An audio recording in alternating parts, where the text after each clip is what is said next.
In this episode of the podcast, we're speaking with Terri Morgan from a company called LumaTouch. It's all about Lumafusion.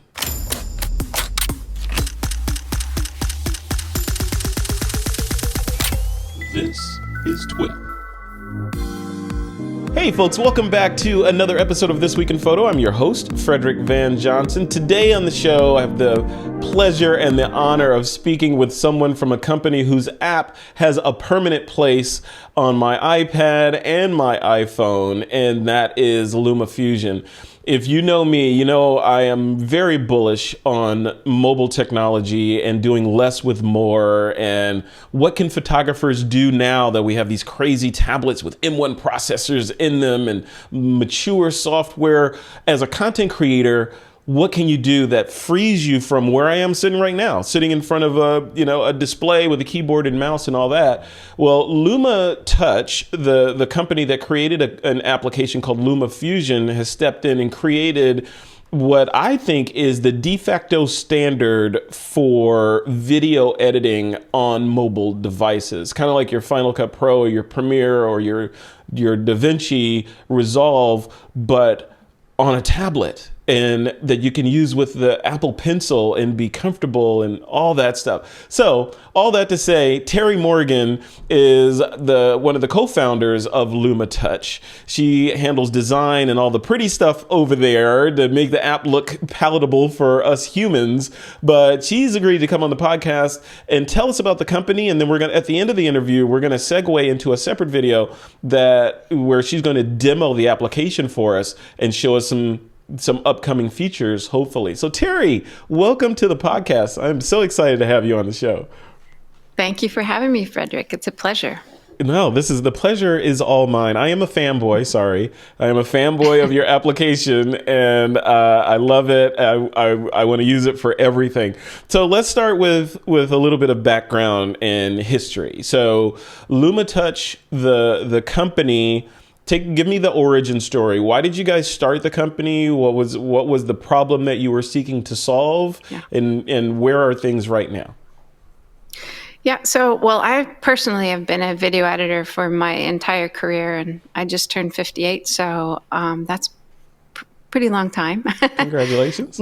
Actually, a really long time. But I've been video editing, and over the years started working for companies like Avid, Pinnacle, Vast Multimedia, Tektronix, to help them with video editing and the interactions that users have when they're editing.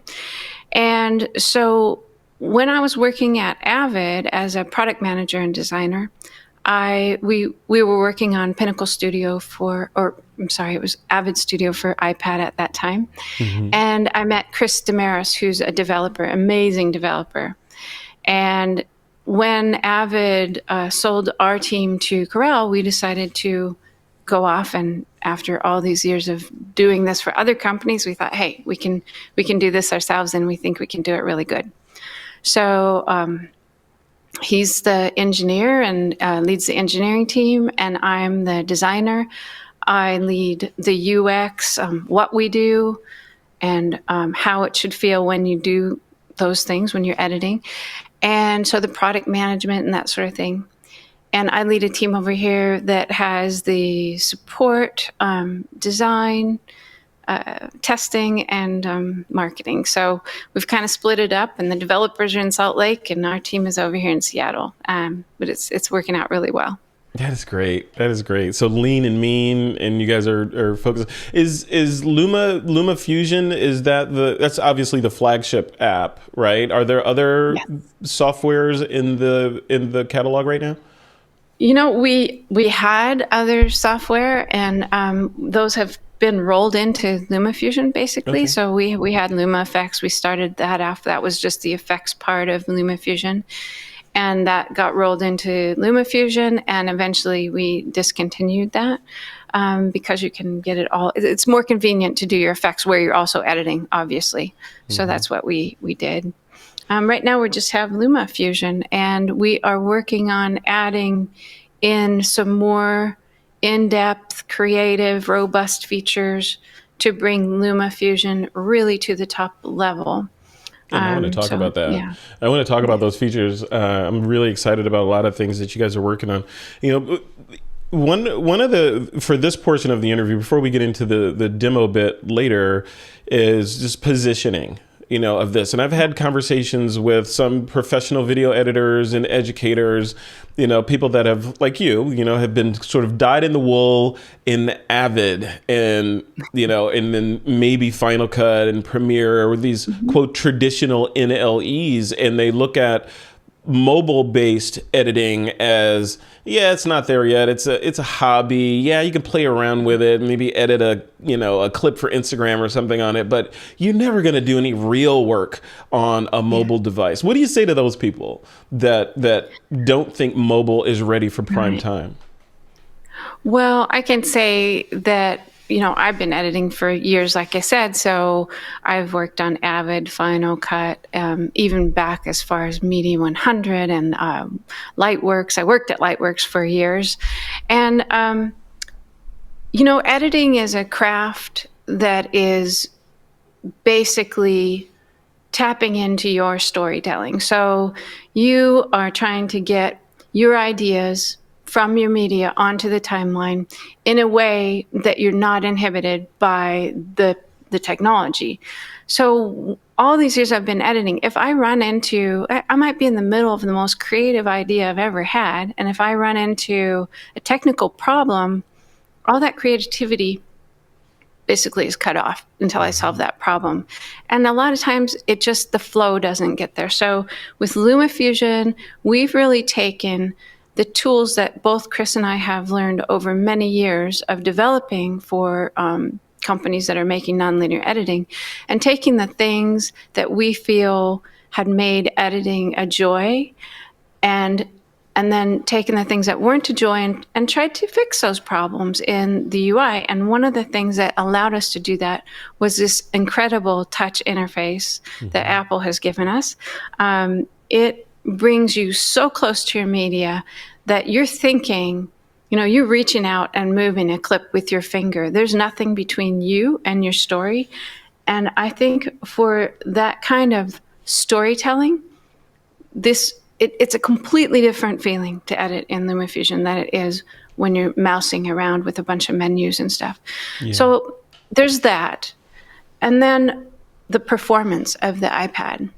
Right. And the iPhone. I mean, they are performant. So we can do 6 tracks of 4K video and scrub and play and move those around. It's just like butter. There's no stuttering. There's no waiting to play. It's pretty amazing. It's faster than if you were using Final Cut on a Mac. So there's not a lot to say against iPad editing from those two perspectives.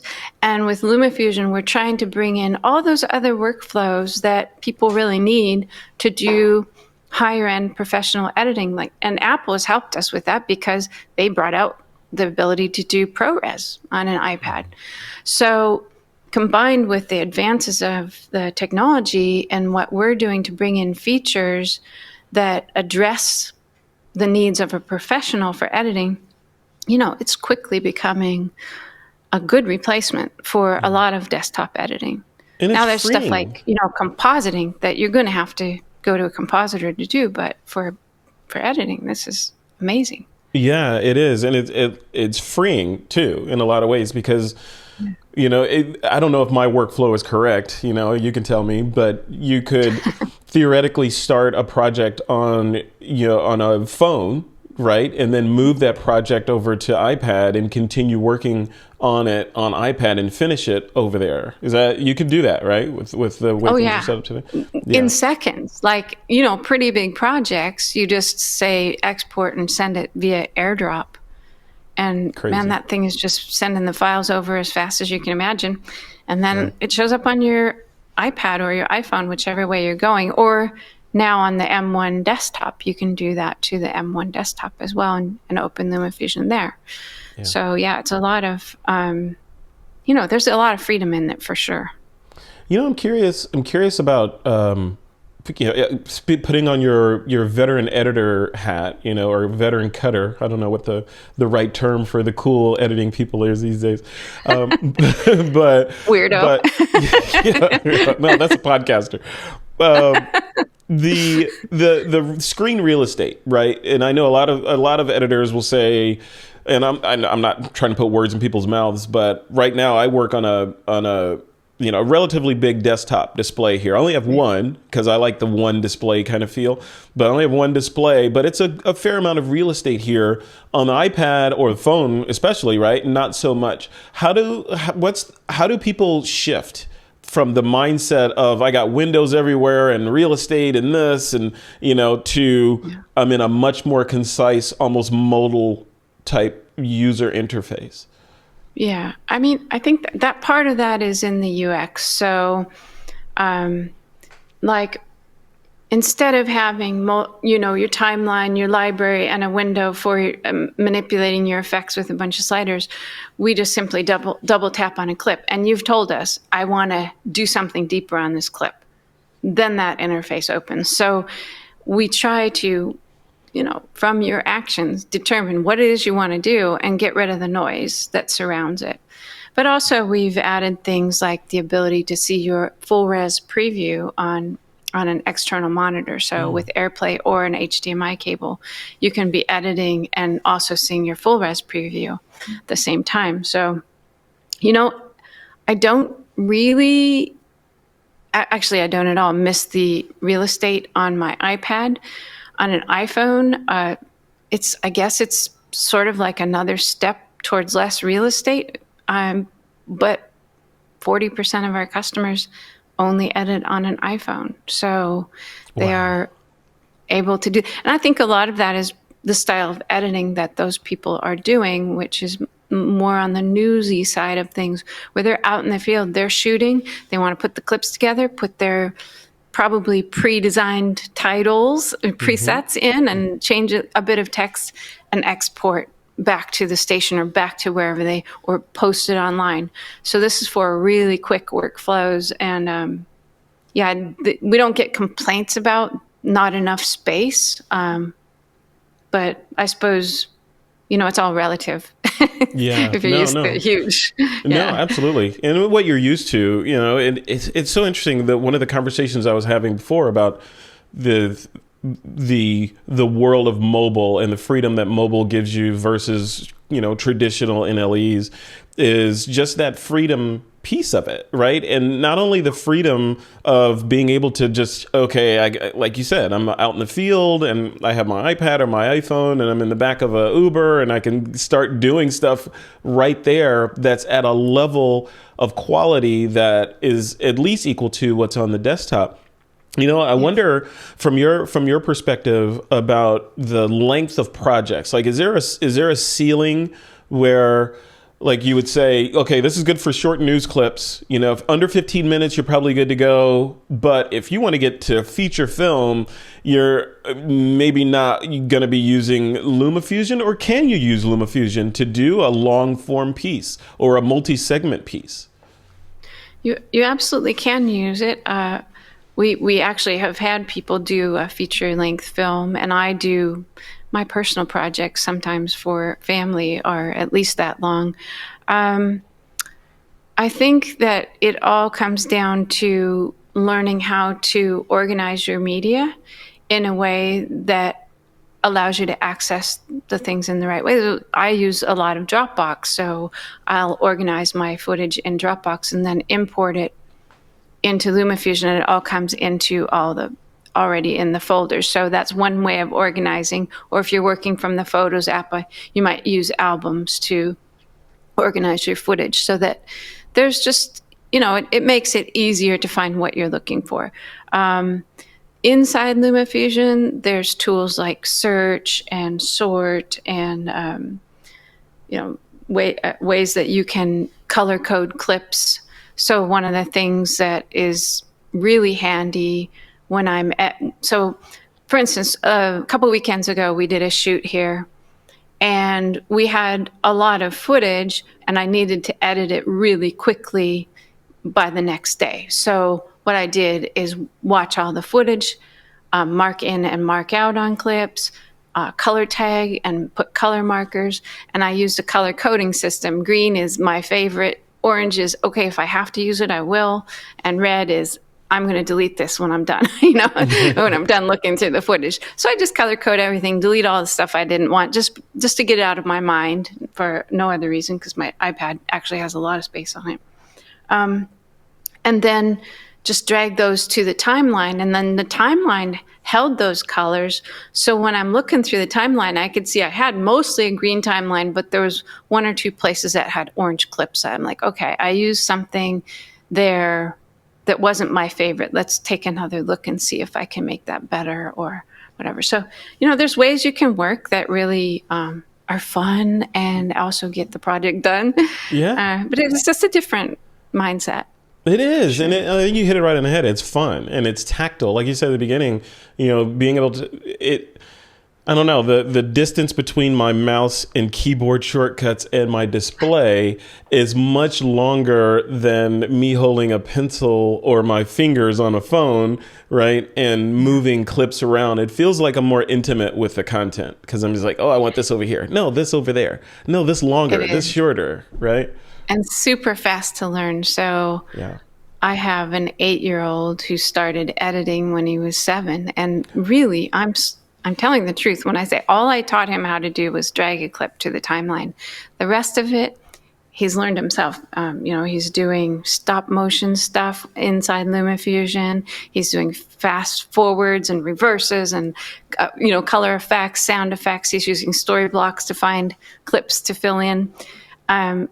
So it's really easy to learn. That's another thing that makes it fun is you're not challenged by, oh, I don't want to do that creative thing because it'd probably take me half an hour to figure out and I don't feel like doing that. So it's really just like, it's here for you. It's easy. You can take it wherever you want to go. Like one of the things I do personally is like during COVID, people would send gifts to my son, but actually couldn't interact with him. So I did unboxings with my son. So he'd open a present and I'd film the whole thing and his reaction. Then we'd put it to music, put it on a timeline and send it to that person, an hour later. And they were just stunned that I could put together something so quick and so personal. I think, it's just a different way of editing. It's really, I don't like the term democratizing editing so much because it's overused and I think it's lost its impact, but that's what it is. It's taking something that only editors did and turning it into something that is a new way of communicating for a lot of people that didn't communicate that way. Yeah. And in the pandemic, we did see a doubling in our sales because people were like, I want to communicate more. I want to be present even when I can't be present. And I have a lot of footage over the years that's just sitting in my Photos app or wherever you keep it. And I haven't done anything with it. Now I'm stuck at home and I can, edit that. So it's really fun. Yeah. There are a couple things that popped into my head when you were talking there. The language of editing or the profession of the editor. Now I look at movies differently now that I know how hard it is, to actually, even the simple things that I do, like with podcasting and that sort of thing, to be able to control the storyline from start to finish and be in control of the viewer's emotions based on when you cut and what kind of cut you use and how you overlay the music and the color grade and all that stuff is in the control of the editor. And to be honest with you, before Lumafusion and before actually doing this kind of stuff, I didn't really have that understanding of the language of editing. Are you seeing, as an editor yourself, are you seeing that kind of increase of appreciation for the art of editing, versus just, okay, I'm going to cut something and throw it up on YouTube? Yeah, I think we went through a period with YouTube where, anything uncut with just a fade up or a fade out or no fade up or fade out, no graphics, no cutting. And then we went through a period of everybody's jump cutting everything because, that was the thing.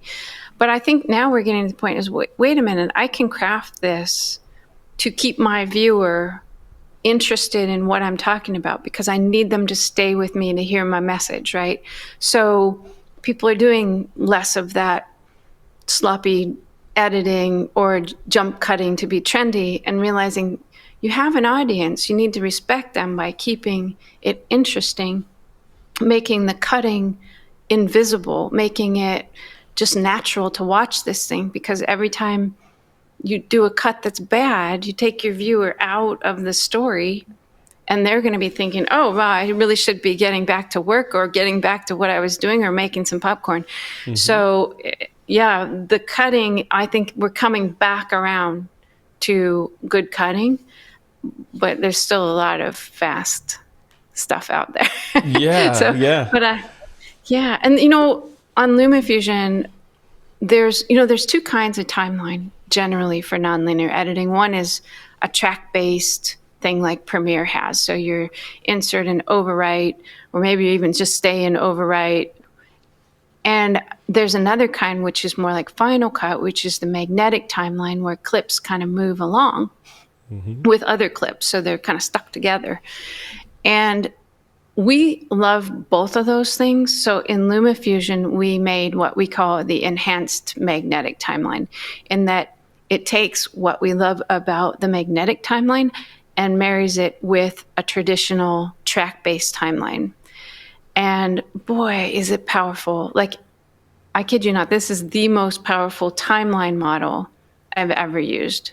I can do anything I can think of. So, I can manipulate both how clips are linked and unlinked from the main clips. I can export just a track. I can view just a track. I can be an insert or overwrite. So it's super powerful model. And well, what I want to say is that sounds complicated, but what's the most complicated for an editor is when they want to achieve something and they can't, because then they have to find the workaround. So having a model that's really flexible and works the way you want to work really is much simpler in the end, for the editor. So. Yeah, so good, so good. You're making me want to go just in the interview and go play with Lumafusion right now. I want to try out that timeline again.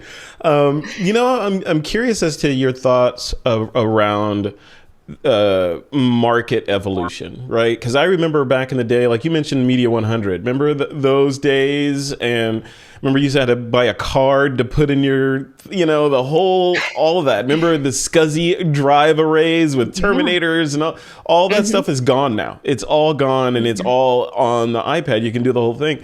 But I wonder, much like we saw the shift from media, Avid Media Composer or whatever, those ilks of applications and all the overhead that they brought.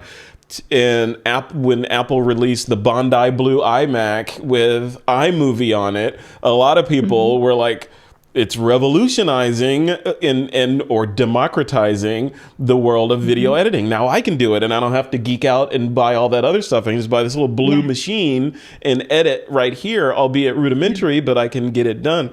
Are we seeing a shift now, or have we seen a shift from that desktop world, and then the next evolution of that is tablet and pen and off you go? Are we going to see Hollywood and who's ever editing the next Avengers movie? Are they going to be doing it on iPads, or is it still too far away, for that level of work? Yeah, I mean, we do see people doing high-end work for film and TV using Lumafusion as a part of their workflow. If you imagine, Lumafusion can be used by my 7 or 8-year-old, and it can be used by a filmmaker because it's a tool, and you figure out where your skill level is with that tool. So one person might use a hammer to nail a picture on the wall, and another person might use a hammer to build a mansion. And that's the way it is. It's just a good tool, and people are finding holes in their workflow where having a mobile device or a tablet that has a long battery life, you can see it outdoors in bright lights, you can do it without any table or mouse or anything like that, and be able to really get in and craft your stories. People are fitting that in wherever they can because it's useful. So while I don't think we're going to see, maybe the completed high budget filmmaking film complete on an iPad just yet, they already are using it on the set to do dailies, to pre-cut, to previs, to do all sorts of things. Wow. That are in that filmmaking world. And as the device gets better and as we add more features that support those workflows, I think we will see that for sure. I love that. I want to end this segment because I really want to get into the demo piece of it. So where's Lumafusion going? And then second part of that question is, what's missing from a developer standpoint? What's missing from iPad that is stopping you from doing something that you feel like your customers want? Wow. Well, a year ago, I would have said ProRes was missing. And I would have said maybe 2 years ago, I would have said, external monitor. And then I would have said, being able to edit straight from a drive. And they've added all those things. Yeah. So I think what the key for me that's missing, it's not actually missing, it's just not quite there yet, is the way media is identified in the Photos app. So they've just recently added the ability to re-identify media from the Photos app. If you remove it from Lumafusion, we can go back and find it again. Mm-hmm. So it doesn't sound like much, but it's huge because having that work perfectly would mean we can never hold a local copy of your media, because we would feel 100% certain that we're going to be able to find it again in the cloud or downloaded to your device through the Photos app or whatever. Right now, we're not quite there, so that's the one key. I'm waiting for this to be a really transparent and beautiful workflow from the Lumafusion timeline to your cloud media and so on. That's what I'm waiting for, and I know that it's in the details. It's going to happen. Yeah. But where we're going, that was the other part of your question. Yeah. What's next? Yeah. Which is a good segue into the demo, but verbally, what's next for the podcast listeners? Yeah. So the very first thing you're going to see next is scopes, and I'll show that in the demo. And that has a vector scopes, waveform, histogram, and the ability to turn off and on different channels of color and light. And then there's 3 more things that are on our list that we've started working on, and some we're close and some we're not. But one of them is Multicam. And for anybody that doesn't, grasp onto that right away, that is if you have shot multiple cameras at one time, and all your cameras are either listening to the same audio or they have the same time code, then you can throw those all into Lumafusion. It will synchronize those things, and then you're just tapping to cut on which angle you want to cut to. So that is like a completely different kind of editing, and we're super excited about it. But developing it has led us to discover different ways that people want to use that. And so it's taking a little bit longer than we wanted because we really wanted to get this right. And I think what we're going to have is more powerful than any desktop version of Multicam that I've seen. So I won't get into those details, but I'll show you the basic workflow for now. And then keyframe easing and curves, Bezier curves and the ability to slow down and speed up at the end of things. That's coming. And subtitling. That's a huge one for all our news and Mojo, that's mobile journalists, people. They have been asking for subtitling so that they can bring in an SRT file and ultimately be able to, and this won't be in version 1, but be able to have their Lumafusion voice transcoded and then translated and then turned into subtitles right on the timeline in different languages. So it's just, that's a path we're going down, and we think it's super valuable. But that's a ways off. So those are the kind of things in our headlights right now. So much power, so much power. That multicam feature is, I'm drooling, waiting on that feature from a podcaster perspective. Because, so for example, these kinds of interviews, right? These are multicam interviews where there's a shot of you, right? Here's a shot of Terri. Here's a shot of Frederick. Here's a shot of both of us together. Three different timelines, right? To be able to bring those into the iPad and just tap and switch between those as I'm doing the edit is gold to be able to do that. Yeah. So yeah, I'm waiting on that. I need that feature. And like right now you're getting probably 3 streams, but you're also getting what is an ISO file or a file that tells, where things cut. Yes. And you're actually doing the cutting. But that file can then be brought into Lumafusion with the media.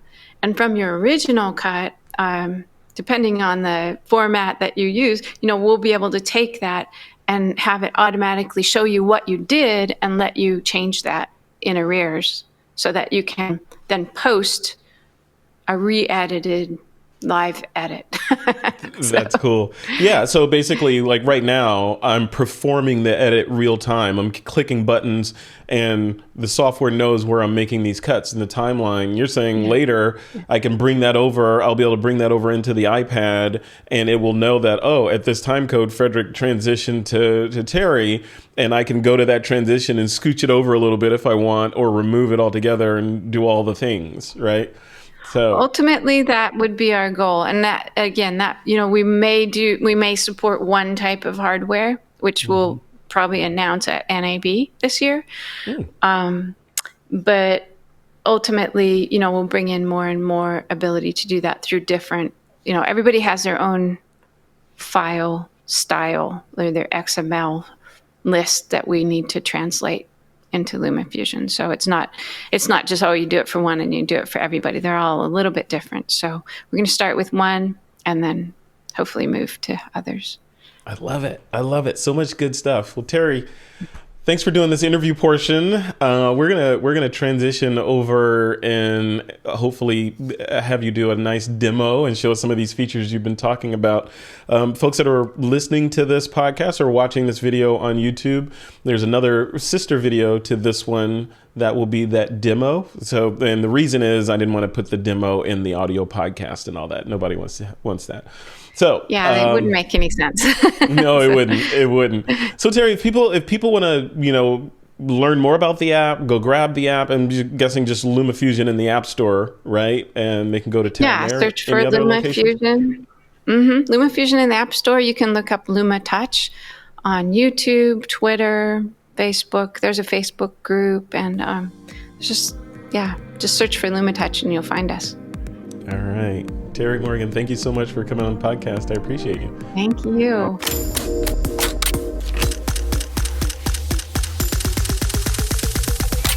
This is TWiP.